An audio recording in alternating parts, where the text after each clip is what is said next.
We are talking about the optimum population. है क्या optimum population? It is the ideal population which combined with the other available resources or the means of production of the country will lead the maximum return or the income per head। आप एक certain amount of population को combine कर दीजिए with the available natural resources।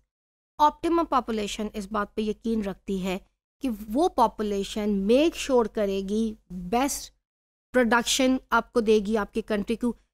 In a simple word वो जो population है जब natural resources के अकॉर्डिंगली होगी वो बेस्ट पर कैपिटा इनकम प्रोड्यूस करेगी, बेस्ट कैपेसिटीज़ और कैपेबिलिटीज़ के साथ चलेगी। और ये एक नेचुरल ह्यूमन फिनोमिना भी है। When human beings are given the all the facilities, when human beings are given the care free, आप माइंड केयर फ्री कर दीजिए, उसको कोई प्रॉब्लम नहीं है कि जब वो सुबह उठता है तो उसको गैस नहीं मिलती, उसको पीने का साफ़ पानी अवेलेबल नहीं है, वो मेडिकल फैसिलिटीज़ के लिए भाग रहा है, वो अपने बच्चों के लिए या अपने लिए बेस्ट एजुकेशनल फैसिलिटीज़ खुद नहीं हासिल कर सका, बच्चों के लिए हासिल नहीं कर सका।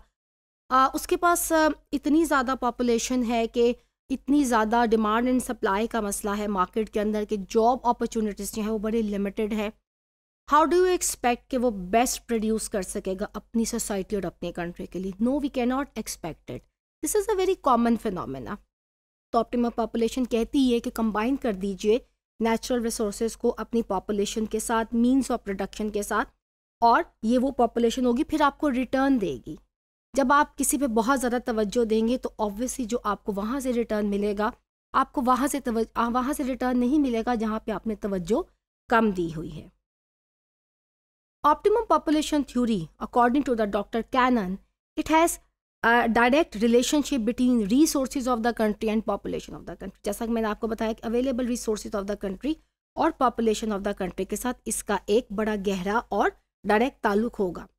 According to doctor Cannan, any country, अब देखें ऑप्टिमम पॉपुलेशन के अंदर हम बात करते हैं, ये कहते हैं कि ऑप्टिमम पॉपुलेशन की अपनी डेफिनेशन है, which countries overpopulated, which countries underpopulated, और फिर किसको हम ऑप्टिमम पॉपुलेशन कहेंगे।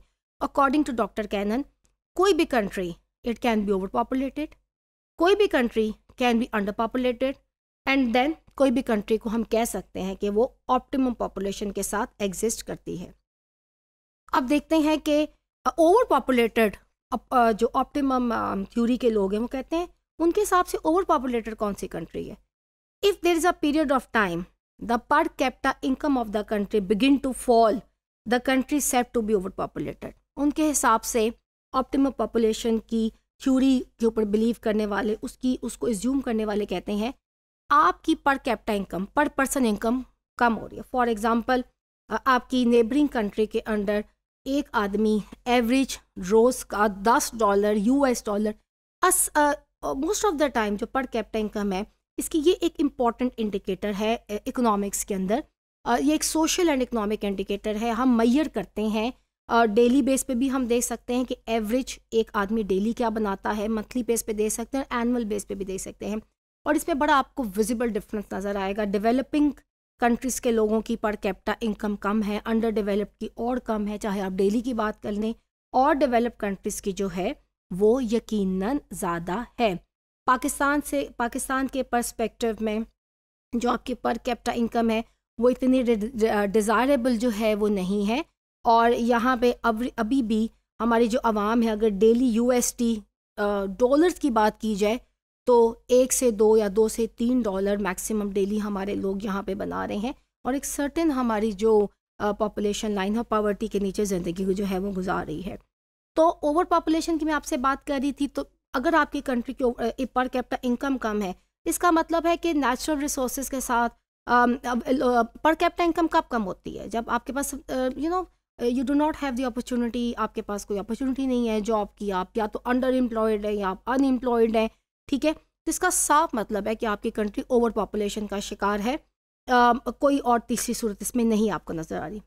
अब अगर हम बात करें कि अंडर पॉपुलेटेड कौन सी कंट्री है, if are resources of the country are in abundance and there is a less population. अब रिसोर्सेज तो हो गए बहुत ज़्यादा, ये ऐसे ही हो गया कि बहुत ज़्यादा there is abundance of food is available and खाने वाले सिर्फ 2 लोग हैं, तो ऐसी सूरत में आपकी कंट्री जो है वो अंडर पॉपुलेटेड कहलाएगी। ये भी कोई डिज़ायरेबल सिचुएशन नहीं है। इन दो बातों से आपको अंदाज़ा होगा ऑप्टिमम थ्योरी ना ही फॉलो करती है, ना ही एक आप कह लीजिए फेवर करती है अंडर पॉपुलेशन को, और ना ही ऑप्टिमम थ्योरी ओवर पॉपुलेशन को है वो फॉलो करती है। अब ये हो गया अंडर पॉपुलेशन, ओवर पॉपुलेशन। अब आगे, if the size of the population is according to the size of the natural resources, और वो नेचुरल रिसोर्स आप फुली यूटिलाइज करी है, वहाँ की पॉपुलेशन यूटिलाइज करी है, ऐसा नहीं है कि वो नेचुरल रिसोर्सेज को यूटिलाइज नहीं कर पा रही, they are not taking advantage of all the available resources.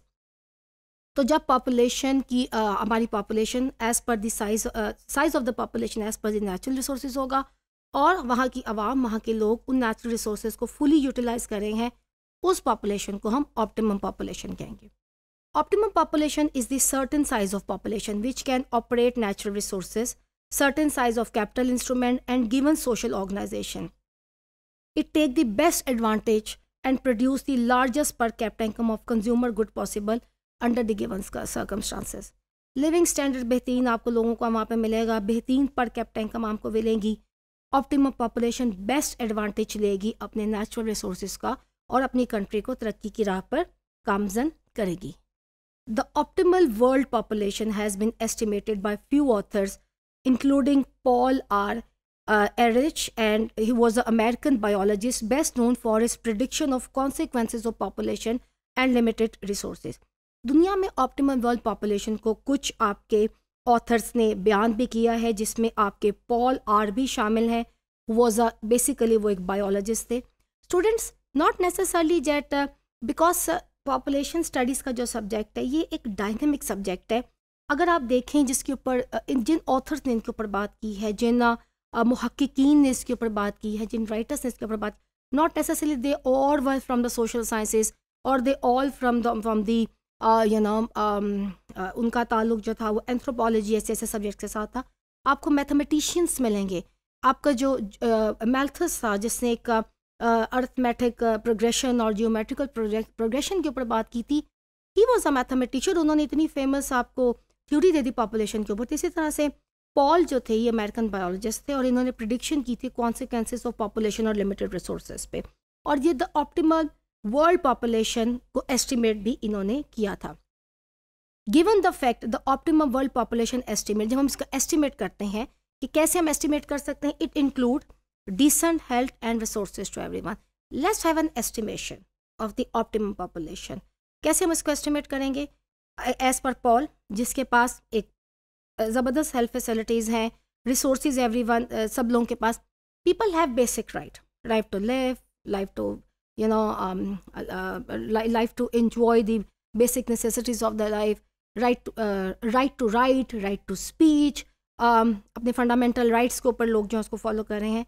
जहाँ के लोग प्रिजर्वेशन करते हैं, प्रिजर्व करते हैं अपने कल्चर को, जहाँ के लोग बायोडाइवर्सिटी, एनवायरनमेंट के ऊपर जो है वो उसको प्रिजर्व करते हैं, अपनी इन्वायरनमेंट का ख्याल करते हैं। Allowance of intellectual, artistic and technological activities, ये द ऑप्टिमम वर्ल्ड जिसकी हम एस्टिमेशन करते हैं, इसके अंदर आपको इंटेलेक्चुअलिज्म मिलेगी, आर्टिस्टिक एंड टेक्नोलॉजिकल एक्टिविटीज़ होती हुई नज़र आएंगी। This is a desirable population जो ये काम करती नज़र आएगी, लेकिन उसी सूरत में होगी नेचुरल रिसोर्स और नंबर ऑफ पॉपुलेशन जो है वो साथ साथ चलेंगे। Based on the estimation the optimum population was to be रफली around 1.5 billion to 2 billion people.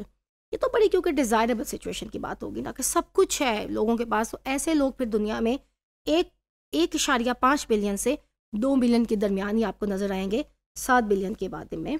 तो दुनिया की, अगर पूरी दुनिया की ऑप्टिमम पॉपुलेशन की बात की जाए तो 2 बिलियन से ज़्यादा लोग, ये भी मे बी फिगर कुछ रिसर्चेस के मुताबिक ज़्यादा है, वो आप तुम ऑप्टिमम पॉपुलेशन की तरफ नज़र एस्टिमेट है कि ये ऑप्टिमम पॉपुलेशन मौजूद है प्लैनेट अर्थ के ऊपर। यहाँ पे सवाल जो है वो पैदा होता है कि how we can assess optimum population. इसके साथ साथ अगर असेस कैसे करेंगे ऑप्टिमम पॉपुलेशन को, जैसा कि पीछे भी बात हुई, हम उसको एस्टिमेट कर रहे हैं। देखिए, significant social and economic factors, people have good food facilities, people have housing facilities, people have health facilities, people have education facilities, people have the good opportunity, they have the number। देखिए, ऐसा नहीं है कि आपके हाथ में एक degree है and you are out to find a job, and thousands of people waiting to get that one job, तो इसमें तो आपकी जो चांसेस है बड़े कम हो गए। This is not a desirable situation. तो जहाँ पे सोशल एंड इकोनॉमिक इंडिकेटर आपके स्ट्रॉन्ग होंगे, ऐसे ही हम असेस कर सकते हैं वहाँ की ऑप्टिमम पॉपुलेशन को। Also in age theory age concept of population, the underpopulation and overpopulation has disadvantages. इस थ्योरी के मुताबिक अंडर पॉपुलेशन जिस जगह पे होगी, ओवर पॉपुलेशन की होगी, वो किसी भी स्टेट के लिए डिसएडवांटेजेस है। ज़ाहिर ओवर पॉपुलेशन में डिसएडवांटेज है, और जहाँ पे इतने ज़्यादा अबंडेंस ऑफ रिसोर्सेज हैं वो कंट्री और लोग ही नहीं है उस रिसोर्सेज को यूज़ करने के लिए, who is there to raise the country's economic and social condition, man power चाहिए ना उसके लिए, तो वो भी इतना ज़्यादा डिज़ायरेबल सिचुएशन नहीं है। Optimum level is not a fix point, it changes with the change in any of the factor assume to be given. Optimum level of population however एक फिक्स पॉइंट नहीं है, ये चेंज हो सकता है with the change in any of the factor जिसको हम assume करते हैं। If due to the inventions there are improvement in the technique of the production, the average product of the labor might increase and push the level of per capita income upward so that the optimum point rise. जैसे जैसे कोई country अगर देखें वहाँ पे इस situation ख़राब भी है, लेकिन अगर टेक्नोलॉजी में वो अपने आप को इम्प्रूव कर लेते हैं, इन्वेंशन में अपने आप को प्रूव कर लेते हैं, तो प्रोडक्टिविटी उनकी बढ़ती है। अगर वहाँ पे आबादी बढ़ भी रही है, अपवर्ड भी हो रही है, डजेंट मैटर, लेवल ऑफ पर capita income should be good और डिज़ायरेबल होना चाहिए ऑप्टिमम पॉपुलेशन को अचीव करने के लिए।